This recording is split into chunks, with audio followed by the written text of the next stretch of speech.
مختلف ممالک کے امراء خود مختار سلاطین بن چکے تھے۔ حد یہ تھی کہ اگر عباسی خلفاء بغداد کی مساجد میں اپنے نام کے ساتھ ان سلاطین کے نام کا خطبہ پڑھوانا منظور کرتے تو وہ بھی اپنے ممالک کی مساجد کے خطیبوں کو خلیفہ کے نام کا خطبہ پڑھنے کی اجازت دیتے تھے۔ سلجوقی سلاطین کے اقتدار کے زمانے میں عباسی خلفاء ان کے ہاتھوں کے کھلونے تھے۔ عباسی خلفاء نے جن ترک اور ایرانی امیروں کو بغداد میں جمع کر رکھا تھا، ان کے قبائل کے سپاہیوں کی قیادت ان کے سپرد کر رکھی تھی۔ خلیفہ، سپہ سالار یا وزیر اعظم سے سپاہیوں کی اطاعت اپنے قبیلے کی امیر کی اطاعت کے ساتھ مشروط تھی، اور خلفاء کے جاسوس ان امراء پر کڑی نگرانی رکھتے تھے۔ اگر کسی سے سفارش کا خطرہ ہوتا تو اسے اور اس کے قبیلے کے سپاہیوں کو یا تو کسی باغی سلطان کے ساتھ جنگ کرنے کے لیے بھیج دیا جاتا یا کسی اور طریقے سے ختم کر دیا جاتا۔ اس طرح امراء کے جاسوس بھی خلیفہ کے ارادوں سے آگاہ رہنے کی کوشش کرتے۔ چنانچہ ایک طرف تاریخ اگر ہمیں یہ بتاتی ہے کہ ایک موقع پر خلیفہ کے دسترخوان سے برتنوں کے ساتھ چند لاشیں بھی اٹھائی گئیں، تو دوسری طرف ہمیں ایسے واقعات بھی ملتے ہیں کہ خلیفۃ المسلمین ایک دن غسل خانے کے ارادے سے حمام میں داخل ہوئے اور ایک ساعت کے بعد وہاں سے ان کی لاش نکالی گئی۔ ہمارے لیے یہ اندازہ لگانا ذرا مشکل ہے کہ بغداد کے لوگ عباسی خلفاء کو کس حد تک چاہتے تھے، لیکن تاریخ ایسے خلفاء کے نام بتاتی ہے جنہوں نے یہ محسوس کر کے کہ لوگ موت کے بعد ان کی لاشوں کی بے حرمتی نہ کریں، اپنی قبروں کے ساتھ ساتھ 100 خالی قبریں بنانے کی وصیت کی تھی تاکہ لوگ آسانی سے ان کی قبر کی تلاش نہ کر سکیں۔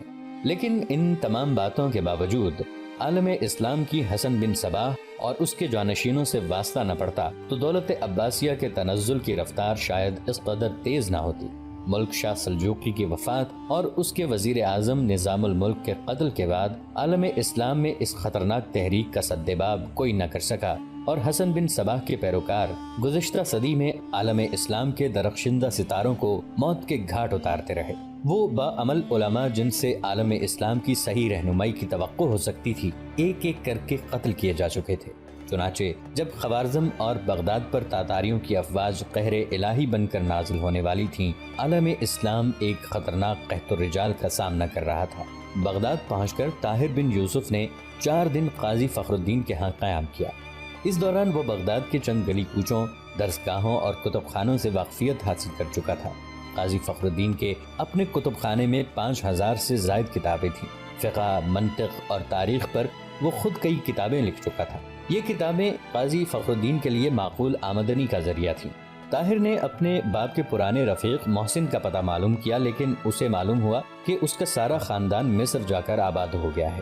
فخر الدین کے مکان میں طاہر اور زید کے گھوڑوں کے لیے کوئی جگہ نہ تھی، اس لیے اس نے یہ گھوڑے اپنے ایک پڑوسی کے استبل میں بھیجوا دیے تھے۔ طاہر نے آتے ہی اپنے لیے ایک علیحدہ مکان کی ضرورت سے آگاہ کر دیا تھا، لیکن فخر الدین 4 دن تک ٹالتا رہا۔ 5ویں دن اس نے اپنے شاگردوں سے طاہر کے لیے ایک کرائے کا مکان تلاش کرنے کے لیے کہا۔ ایک یہودی دلال نے اسے 2 مکانات دکھانے کے بعد کہا کہ اگر وہ انہیں خریدنا چاہیں تو بہت سستے مل جائیں گے۔ بغداد کے بعض امراء نے تو ہندوستان، خوارزم، مصر اور اندلس کے سلاطین کی ملازمتیں اختیار کر لی تھیں، اور ان کے عالی شان مکان نہایت ارزاں قیمت پر بک رہے تھے۔ طاہر اور زید نے جتنے مکانات دیکھے ان میں سے کوئی ایسا نہ تھا جسے خریدنے کے لیے زید نے بے تابی ظاہر نہ کی ہو، لیکن طاہر نے قاضی فخر الدین کا مشورہ لینا ضروری سمجھا، اور شام کو جب اس نے مکان خریدنے کے متعلق قاضی کی رائے دریافت کی تو اس نے جواب دیا، خالی مکانوں کی قیمت بہت گر چکی ہے، تم اپنا مستقبل بغداد کے ساتھ وابستہ کر چکے ہو۔ یہاں اعلیٰ طبقے کے لوگ کرائے کے مکانات میں رہنے والے لوگوں کو زیادہ اہمیت نہیں دیتے۔ لوگ تمہارے علم و فضل اور سپاہیانہ خوبیوں کا اندازہ لگانے سے پہلے تمہارے مکان دیکھیں گے۔ اگر تمہارے پاس مکان خریدنے کے لیے معقول رقم ہے تو ضرور خرید لو، لیکن یہ ضروری ہے کہ مکان خریدنے کے بعد تمہارے پاس 2-4 سال کے اخراجات کے لیے کافی رقم ہو۔ صلاح الدین ایوبی کی تلوار تمہیں بغداد کی بڑی سے بڑی شخصیت متعارف کرا دے گی، لیکن یہ لوگ خلاش آدمی کے ساتھ زیادہ دیر دوستی نہیں رکھتے۔ بغداد میں جو منصب ذاتی قابلیت نہیں خرید سکتی وہ تحائف خرید سکتے ہیں۔ طاہر نے اپنی جیب سے تھیلی نکالی اور اسے کھول کر فخر الدین کے سامنے جواہرات ڈھیر کرتے ہوئے کہا، مجھے ان کی قیمت کا اندازہ نہیں، کیا آپ انہیں ایک مکان خریدنے اور چند سال کی ضروریات کے لیے کافی سمجھتے ہیں؟ قاضی ایک لمحے کے لیے حیران ہو کر جواہرات کی طرف دیکھتا رہا اور بالآخر بولا، اگر یہ جواہرات نقلی نہیں تو تم قصر خلد کے سوا بغداد کی ہر عمارت خرید سکتے ہو، لیکن علم و فضل اور دولت کبھی اکٹھے نہیں ہوتے، تم نے یہ کہاں سے لیے؟ طاہر نے جواب دیا، یہ بھی سلطان صلاح الدین ایوبی نے دیے تھے۔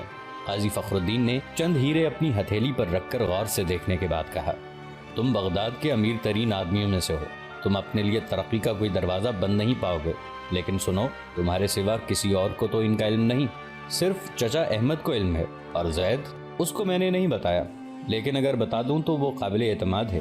فخر الدین نے جلدی سے اٹھ کر اپنے کمرے کا دروازہ بند کیا اور واپس آ کر بیٹھتے ہوئے کہا، بیٹا، تمہارے لیے ان جواہرات کو چھپا کر رکھنا بہتر ہوگا۔ طاہر نے حیران ہو کر سوال کیا، کیا بغداد میں چور بھی ہیں؟ قاضی نے جواب دیا، بغداد میں چوروں کے ہاتھ کاٹے جاتے ہیں، لیکن تمہارے ایسے متمدن ڈاکوں سے خطرہ ہے جن کے ہاتھ چومے جاتے ہیں۔ آپ کا مطلب؟ میں کسی خاص آدمی کا نام نہیں لینا چاہتا، دربار کے عمراء میں سے چند ایک ایسے ہیں جو ایسے قیمتی جواہرات کی ہوس میں اخلاقی قیود کی پرواہ نہیں کرتے، اور جب تک تم اجنبی ہو تمہیں ایسے لوگوں سے باخبر رہنا چاہیے۔ کیا وہ مجھ سے زبردستی چھین لیں گے؟ قاضی نے جواب دیا، وہ اتنے بے وقوف نہیں۔ کیا وہ نہیں جانتے کہ زبردستی کرنے والے فوراً منظر عام پر آ جاتے ہیں؟ کیا خلیفہ ایسے لوگوں سے باز پرس نہیں کرتا؟ خلیفہ ایسے لوگوں سے باز پرس کرے تو دربار میں اسے بیش قیمت تحائف کون پیش کرے؟ اور پھر یہ بھی ضروری نہیں کہ ہر شخص کی آواز خلیفہ تک پہنچ سکے۔ عوام کو ان کا دیدار صرف عید کے موقع پر نصیب ہوتا ہے، اور وہ بھی کافی دور سے۔ بغداد میں تمہارا کوئی اثر و رسوخ نہیں، عمراء تمہارے خلاف کئی سازشیں کر سکتے ہیں۔ مثلاً وہ یہ کہہ سکتے ہیں کہ تم خوارزم شاہ کے جاسوس ہو اور تم پر مقدمہ چلائے بغیر خلیفہ سے تمہارے قتل کا حکم حاصل کر سکتے ہیں۔ کیا ایسے موقع پر سلطان صلاح الدین ایوبی کی تلوار مجھے بے گناہ ثابت نہیں کر سکے گی؟ وہ بھی کہہ سکتے ہیں کہ حکومت مصر نے تمہیں سلطنت بغداد کا تختہ الٹنے کے لیے بھیجا ہے۔ طاہر نے تھوڑی دیر سوچنے کے بعد کہا، مجھے دولت سے محبت نہیں، میں بغداد میں ایک بہت بڑا مقصد لے کر آیا ہوں۔ میں دربار خلافت میں رسائی حاصل کرنا چاہتا ہوں کہ خلیفہ کا ایک نیک نیت مشیر بن کر حکومت کی خارجہ حکمت عملی میں تبدیلی پیدا کر سکوں۔ عالم اسلام اس وقت مختلف اطراف سے خطرناک آندھیوں کا سامنا کر رہا ہے۔ گزشتہ صلیبی جنگوں میں دربار خلافت کی بے تعلقی اور غیر جانبداری سے مغرب کے نصرانی حکمرانوں کے حوصلے بہت بڑھ گئے ہیں۔ سلطان صلاح الدین ایوبی نے انہیں عبرتناک شکستیں دے کر شام و فلسطین سے نکالا، لیکن ہلال اور صلیب کے ان فیصلہ کن مارکوں میں دربار خلافت کا طرز عمل بہت مایوس کن تھا۔ شکست کے باوجود اہل یورپ پر ان مارکوں نے ثابت کر دیا ہے کہ خلیفہ کو بغداد کے سوا باقی عالم اسلام کے ساتھ کوئی دلچسپی نہیں، اور وہ اہم ترین محاذ پر بھی چند رضاکاروں سے زیادہ نہیں بھیج سکتا۔ اس لیے وہ اثر نو منظم ہو کر مصر کی سلطنت کو تاخت و تاراج کرنا چاہتے ہیں، اور یہ سلطنت عیسائیت کے سیلاب کے سامنے عالم اسلام کی آخری دیوار ہے۔ ممکن ہے کہ یہ دیوار تنہا اس طوفان کا رخ بدل دے، لیکن شمال مشرق سے چنگیز خان کی صورت میں ایک نیا طوفان اٹھ رہا ہے، اور اس طوفان کو اگر سلطنت خوارزم کی حدود کے پار نہ روکا گیا تو کسی دن یہ بغداد کو بھی خس و خاشاک کی طرح بہا لے جائے گا۔ بغداد کی چھاؤنی میں ایک بڑی فوج موجود ہے، لیکن بغداد کی فوج کے سرداروں کی سازشوں کا مرکز صرف اس لیے بنا ہوا ہے کہ ان کے سامنے کوئی مشترکہ محاذ اور بلند نصب العین نہیں۔ ان کی زندگی اس جہاز رانوں کی زندگی نہیں جو نئے ممالک اور نئے راستے تلاش کرنے کے لیے گھر سے نکلتے ہیں، اور اپنے ساتھیوں سے حسد اور بغض رکھنے کے بجائے انہیں اپنا دست و بازو سمجھ کر ان پر جان چھڑکتے ہیں۔ خطرناک طوفان اور مہیب بھنور ایسے ملاحوں میں انتشار پیدا کرنے کی بجائے ان کے اتحاد و اتفاق کے رشتے اور زیادہ مضبوط کرتے ہیں۔ لیکن بغداد کے لوگ ان مچھیروں کی طرح ہیں جو چھوٹے سے جوہڑ میں مچھلیوں کی تقسیم پر لڑ رہے ہیں، جنہیں یہ بتانے والا کوئی نہیں کہ یہ دنیا ناپید کنار سمندر ہے، اور اگر وہ اس سمندر میں اٹھتی ہوئی موج نہ بن سکے تو سمت مخالف سے اٹھتے ہوئے طوفانوں کی موجیں ان پر چھا جائیں گی۔ انہیں یہ بتانا میں اپنا فرض سمجھتا ہوں۔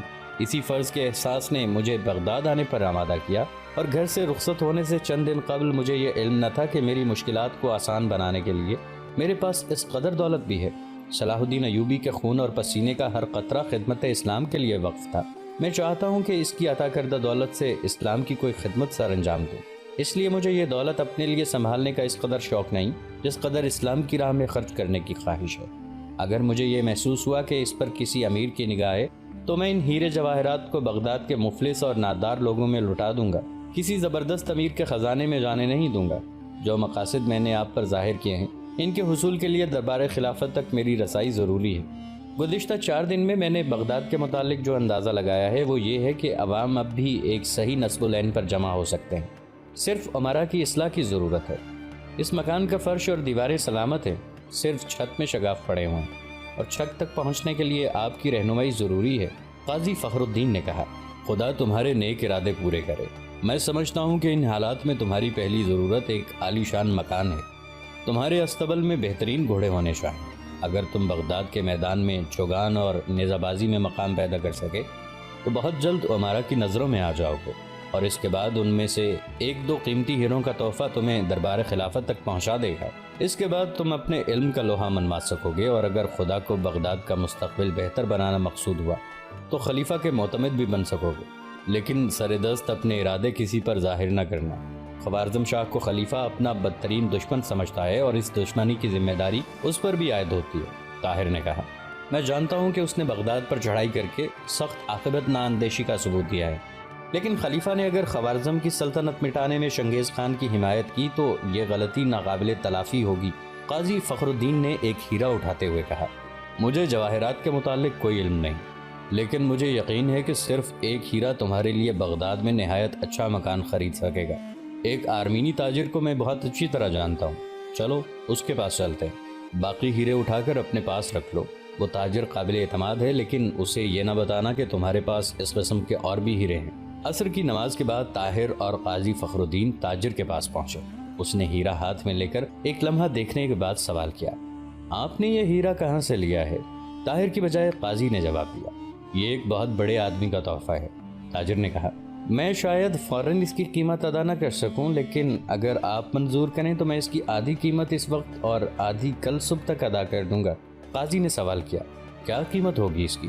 تاجر نے ہیرے کو 2-3 بار غور سے دیکھا۔ میں اس کے 50,000 دینار دینے کے لیے تیار ہوں۔ 50,000؟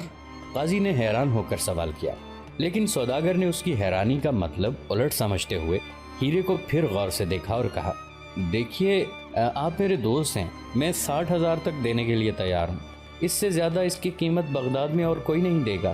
قاضی کو بغداد کے مشہور یہودی جوہری سے زیادہ کی امید تھی، لیکن وہ اس ہیرے کو کسی ایسی دکان پر فروخت نہیں کرنا چاہتا تھا کہ جہاں عمرہ کے جاسوس ہر وقت موجود رہتے تھے۔ اس ایک ہیرے کی قیمت سن کر اسے احساس ہو گیا کہ طاہر اس کے اندازے سے کہیں زیادہ دولت مند ہے۔ ایک لمحہ سوچنے کے بعد اس نے کہا، آپ اسے غور سے دیکھیں، اس ہیرے کی قیمت 70,000 سے کم نہیں ہونی چاہیے۔ سوداگر نے کچھ دیر جھگڑے کے بعد پہلے 2,000 کی چھلانگ لگائی اور پھر 500 کر کے 64,000 تک پہنچا۔ بالآخر 64,500 دینار پر فیصلہ ہوا۔ رات کے وقت جب قاضی فخر الدین طاہر اور اپنے چند مہمانوں کے ساتھ کھانے پر بیٹھا تو زید موجود نہ تھا۔ فخر الدین نے اپنے خادم سے اس کے متعلق پوچھا تو اس نے بتایا کہ چوک مامونیہ میں ایک عظیم الشان مناظرہ ہے اور زید مغرب کی نماز کے فوراً بعد کھانا کھا کر وہاں چلا گیا ہے۔ عشاء کی نماز کے بعد طاہر اپنے کمرے میں بیٹھا شمع کی روشنی میں کتاب پڑھ رہا تھا۔ جوں جوں رات جا رہی تھی، زید کے متعلق اس کی تشویش بڑھ رہی تھی۔ وہ کبھی کبھی اٹھ کر دروازے سے باہر جھانکتا اور پھر کتاب پڑھنے میں مصروف ہو جاتا۔ ایک شمع ختم ہونے کے بعد اس نے دوسری شمع جلائی اور کرسی سے اٹھ کر اپنے بستر پر لیٹ گیا۔ چند بار اس کے دل میں خیال آیا کہ چوک مامونیہ میں جا کر زید کو تلاش کرے، لیکن ہزاروں انسانوں کے انبوہ میں زید کو ڈھونڈ نکالنا ناممکن خیال کرتے ہوئے وہ ارادہ تبدیل کر دیتا۔ آدھی رات کے قریب کسی نے باہر سے دروازہ کھٹکھٹایا۔ اس کے بعد طاہر کو قاضی کا ایک خادم دوسرے سرے سے یہ کہتا ہوا سنائی دیا، اٹھو دروازہ کھول، شاید زید آیا ہے۔ اور دوسرا خادم یہ کہتا ہوا سنائی دیا، تم خود کیوں نہیں کھولتے؟ ایک لمحے کے بعد طاہر کو دروازہ کھولنے کی آہٹ اور قاضی کے خادم کے قہقہ سنائی دیا۔ وہ کہہ رہا تھا، امید اٹھو ذرا زید کی صورت ملاحظہ کرو۔ پھر دونوں ہنس رہے تھے۔ ایک خادم کہہ رہا تھا، دیکھا ہم نے تمہیں منع کیا تھا، شکر کرو آنکھ بچ گئی۔ جلدی سے طاہر نے کروٹ بدلی اور اپنا چہرہ چادر میں ڈھانپنے کے بعد آنکھ کے لیے تھوڑا سا رستہ بنا کر دروازے کی طرف دیکھنے لگا۔ زید بڑبڑاتا ہوا کمرے میں داخل ہوا۔ اس کی قمیض پھٹی ہوئی تھی، دایاں گال اور ناک سوجی ہوئی تھی اور بائیں آنکھ کے نیچے کسی طاقتور ہاتھ کے مکے کا سیاہ نشان تھا۔ زید تھوڑی دیر اپنے بستر پر بیٹھ کر اٹھا اور دیوار کے ساتھ لٹکتے ہوئے آئینے کے سامنے جا کھڑا ہوا اور اپنی صورت دیکھنے کے بعد بولا، دوست اب میں بھی تمہیں مشکل سے پہچان سکتا ہوں، اچھا تماشا دیکھنے گئے تھے تم۔ یہ کہتے ہوئے وہ اپنے گھال سہلاتا ہوا پھر بستر پر آ بیٹھا۔ زید تم آ گئے؟ طاہر نے اپنی ہنسی ضبط کرنے کی کوشش کرتے ہوئے کہا۔ زید نے چونک کر اس کی طرف دیکھا اور یہ سمجھتے ہوئے کہ ابھی اس نے چہرے سے چادر اٹھا کر اس کی صورت نہیں دیکھی، فوراً اٹھ کر شمع بجھا دی اور اپنے بستر پر لیٹتے ہوئے جواب دیا، ہاں میں آ گیا ہوں۔ بہت دیر لگا دی تم نے، کیا سیکھا وہاں؟ گالیاں، زید نے مغموم آواز میں جواب دیا۔ تمہاری آواز بہت مغموم ہے، خیر تو ہے؟ زید نے ایک اداس ہنسی کے ساتھ جواب دیا، میں بالکل ٹھیک ہوں۔ طاہر نے کہا، تمہاری آواز سے معلوم ہوتا ہے کہ تمہاری ناک میں تکلیف ہے۔ زید نے بستر سے اٹھ کر بیٹھتے ہوئے جواب دیا، ناک سے زیادہ میری آنکھ میں تکلیف ہے۔ طاہر کھلکھلا کر ہنس پڑا۔ زید نے تھوڑی دیر سوچنے کے بعد کہا، طاہر، ایک مسلمان پر بلا وجہ ہاتھ اٹھانا گناہ ہے نا؟ طاہر نے جواب دیا، کسی شخص پر بھی بلا وجہ ہاتھ اٹھانا گناہ ہے، لیکن اگر کوئی بلا وجہ گلے پڑے تو ہمیں آنکھ کے بدلے آنکھ اور دانت کے بدلے دانت کے قانون پر عمل کرنا چاہیے، لیکن درگزر کرنا زیادہ اچھا ہے۔ میں نے بہت درگزر کی، لیکن ناک پر چوٹ کھانے کے بعد انسان کی طبیعت میں سکون نہیں رہتا۔ میں نے انہیں باقی مکے تو معاف کر دیے تھے، لیکن ناک اور آنکھ کے بارے میں بے اعتنائی نہیں برت سکتا تھا۔ پھر بھی مجھے شک ہے کہ کوشش کے باوجود میرا کوئی مکہ نشانے پر نہیں پڑا۔ میں تمام عمر تیر اندازی اور تلوار چلانا سیکھتا رہا ہوں، لیکن یہاں آ کر مجھے محسوس ہوا ہے کہ بغداد میں رہنے کے لیے مکہ بازی اور کشتی لڑنے کا فن سیکھنا بھی ضروری ہے۔ طاہر نے کہا، معلوم ہوتا ہے کہ تم مناظرے کے اختتامی کارروائی میں پورا حصہ لے کر آئے ہو۔ مجھے معلوم نہ تھا کہ اس کا اختتام اس طرح ہوگا، لیکن یقین کیجئے کہ ہاتھا پائی کے وقت بالکل الگ تھلگ کھڑا تھا۔ اگرچہ مجھے اس موٹے تازے اور بھاری آواز والے مناظرے کے مقابلے میں ایک نحیف اور لاغر اور نہایت باریک آواز والے عالم سے ہمدردی ہو چکی تھی، پھر بھی میں فساد کے وقت ایک طرف ہٹ کر کھڑا ہو گیا تھا۔ لیکن جب دو بزرگ صورت ایک دوسرے کی داڑھی میں ہاتھ ڈالے گالیاں دیتے ہوئے میرے قریب آ گئے تو مجھ سے رہا نہ گیا اور میں ان کے بیچ میں کود پڑا۔ بڑی مشکل سے میں نے انہیں ایک دوسرے سے علیحدہ کیا، لیکن وہ بدستور ایک دوسرے کو گالیاں دے رہے تھے اور میں ان کے درمیان صلح کرانے کی کوشش کر رہا تھا۔ اتنی دیر میں 3 اور نوجوان آ گئے اور وہ ان 2 میں سے ایک بوڑھے پر ٹوٹ پڑے۔ میری مداخلت سے اسے تو بھاگ کر نہر میں کودنے کا موقع مل گیا، لیکن وہ تینوں مجھ پر ٹوٹ پڑے۔ میں بتیرا چلایا کہ بھائی میں ایک اجنبی آدمی ہوں، لیکن کسی نے میری نہ سنی اور میں نے محسوس کیا کہ میں بری طرح پٹ رہا ہوں، اور اس بوڑھے نے، جس کو شاید یہ رنج تھا کہ میں نے اس کے حریف کو بھاگنے کا موقع کیوں دیا ہے، اپنے کانپتے ہوئے ہاتھوں سے میرا گریبان پھاڑ دیا۔ میں نے اپنی ناک اور آنکھ پر چوٹ کھانے سے پہلے ان پر ہاتھ نہیں اٹھایا۔ اس کے بعد میرے چند مکے خالی گئے، لیکن ایک آدمی میری چپت کھا کر زمین پر بیٹھ گیا اور دوسرا مکہ کھا کر لیٹ گیا۔ تیسرے نے میرے مکے کو خطرناک سمجھتے ہوئے میرے ساتھ کشتی شروع کر دی۔ اس نے مجھے 2-3 بار زمین پر پٹخ دیا۔ چوتھی بار ہم ایک دوسرے کو دھکیلتے ہوئے ندی کے کنارے پہنچ گئے۔ مجھے ندی میں گرانے کی کوشش میں وہ خود بھی میرے ساتھ گر پڑا۔ خوش قسمتی سے پانی تھوڑا تھا، ورنہ میں ڈوب جاتا۔ ندی میں لڑتے ہوئے میں نے اسے 2-3 مکے رسید کیے اور اس نے ہار مان لی۔ اب خدا کرے میرے مکے اس کی ناک اور آنکھ پر لگے ہوں۔ طاہر، میرے خیال میں یہاں تیراکی سیکھنا بھی ضروری ہے۔ کیا آپ تیرنا جانتے ہیں؟ طاہر نے جواب دیا، بہت معمولی، لیکن میرا ارادہ ہے کہ میں ہر صبح دریا میں مشق کیا کروں۔ ایک سپاہی کے لیے ایک اچھا تیراک ہونا بھی ضروری ہے۔ میں بھی سیکھوں گا۔ تھوڑی دیر کی خاموشی کے بعد زید نے کہا، طاہر، آپ مجھ سے خفا تو نہیں؟ کس بات پر؟ میں پوچھے بغیر مناظرہ سننے چلا گیا تھا۔ اگر یہ تجربہ مفید ہو تو میرے ناراض ہونے کی کوئی وجہ نہیں۔ مفید؟ میں وعدہ کرتا ہوں کہ ساری عمر مناظرہ سننے نہیں جاؤں گا، لیکن آپ سے ایک بات پوچھتا ہوں۔ وہ کیا؟ وہ یہ کہ آج اس مناظرے کے 40ویں رات تھی۔ 40 دنوں میں ہر گروہ کے مناظر اپنے دعوے کو صحیح اور اپنے مد مقابل کے دعوے کو غلط ثابت کرنے کے لیے ایڑی چوٹی کا زور لگا چکے تھے۔ اس کے باوجود ایک دوسرے کو قائل نہیں کر سکے۔ اس کی کیا وجہ ہے؟ طاہر نے جواب دیا، ایسے لوگ 1000 برس میں بھی ایک دوسرے کو قائل نہیں کر سکیں۔ لیکن کیوں؟ طاہر نے جواب دیا، اس لیے کہ مناظر ایک دوسرے کو سمجھنے اور حق بات ماننے کی نیک خواہشات لے کر ایک دوسرے کے سامنے نہیں جاتے۔ ان کا مقصد اپنی قوت بیان کا اظہار ہے۔ ائمہ اسلام جن کے نام پر لڑائیاں لڑی جاتی ہیں، کبھی ایک دوسرے پر اس طرح کفر کے فتوے نہیں لگاتے تھے۔ ان کا مقصد یہ تھا کہ اسلام میں اجتہاد کے دروازے کھول کر اس ہر زمان و مکان کے لیے ایک زندہ تحریک بنا دیا جائے، اور یہ لوگ انہی کے نام کی آڑ لے کر اسلام میں افتراق و انتشار کا بیج بوتے ہیں۔ لیکن اس کا علاج یہ ہے کہ ان پر امن لوگوں کے لیے میدان عمل تلاش کیا جائے۔ اگر ہمارے سامنے میدان عمل ہو تو ان علماء سے جو امن کے زمانے میں مسلمانوں میں ذہنی انتشار پیدا کرنے کی خدمت سر انجام دے رہے ہیں، مسلمانوں کی اجتماعی قوت کو منظم اور مستحکم کرنے کا کام لیا جا سکتا ہے۔ تاریخ گواہ ہے کہ جس زمانے میں بھی مسلمان فتوحات کا شوق لے کر گھروں سے نکلے، ان میں اعتقادات کے بارے میں کبھی سر پھٹول نہیں ہوئی۔ کفر پر اسلام کی فتح کی خواہش ان میں ہمیشہ اتحاد اور تنظیم کا جذبہ پیدا کرتی رہی۔ ایک زمانہ وہ بھی تھا جب مسلمانوں کی افواج بیک وقت سندھ، ترکستان اور اندلس میں لڑ رہی تھیں،